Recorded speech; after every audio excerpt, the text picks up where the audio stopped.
কম বেশি সারা বছরই চাঁপাইনবাবগঞ্জ সীমান্ত দিয়ে ভারতীয় গরু আসে বাংলাদেশে। বৈধ কোনো ব্যবস্থাপনা না থাকায় চোরাই পথে গরু আনতে গিয়ে প্রায় বিএসএফ এর গুলিতে নিহত হয় বাংলাদেশি অনেক রাখাল। চোরাই পথে আনা এসব গরুর সাথে মাদক ও অস্ত্র আসে বিজিবির এমন অভিযোগের প্রেক্ষিতে সম্প্রতি চাঁপাইনবাবগঞ্জের অধিকাংশ বিট বন্ধ করে দিয়ে মাত্র 2টি বিটের অনুমোদন দেয় স্বরাষ্ট্র মন্ত্রণালয়।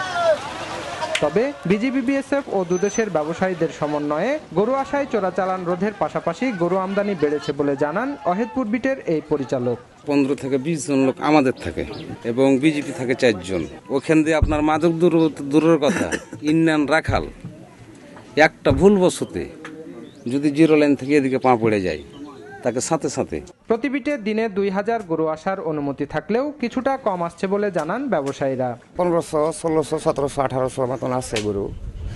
কিছু ধরেন বাখুরালি যায়, কিছু বহরম যায়। জেলার সবচেয়ে বড় বিট বাখেরআলী বন্ধ হয়ে যাওয়ায় ট্যাক্স পরিশোধের কাগজ প্রাপ্তি ও গরু পারাপারে বেশ ঝামেলা পোহানোর পাশাপাশি অতিরিক্ত অর্থ আদায়ের অভিযোগ রয়েছে বিট মালিকদের বিরুদ্ধে। কাগজটা ধরেন কানসার্ট হয়েছে, কানসার্ট থেকে ধরেন এই জায়গাতে মোটামুটি 2 ঘন্টা লাগে আসতে। প্রতি পিসে নেওয়ার কথা 50 টাকা, কিন্তু তারা সর্বমোট 2 পিস গরুতে অর্থাৎ 1 জোড়া গরুতে আপনার 1600 টাকা নেই। তবে এই অভিযোগ ভিত্তিহীন বলে দাবি করেন রঘুনাথপুর বিটের এই পরিচালক।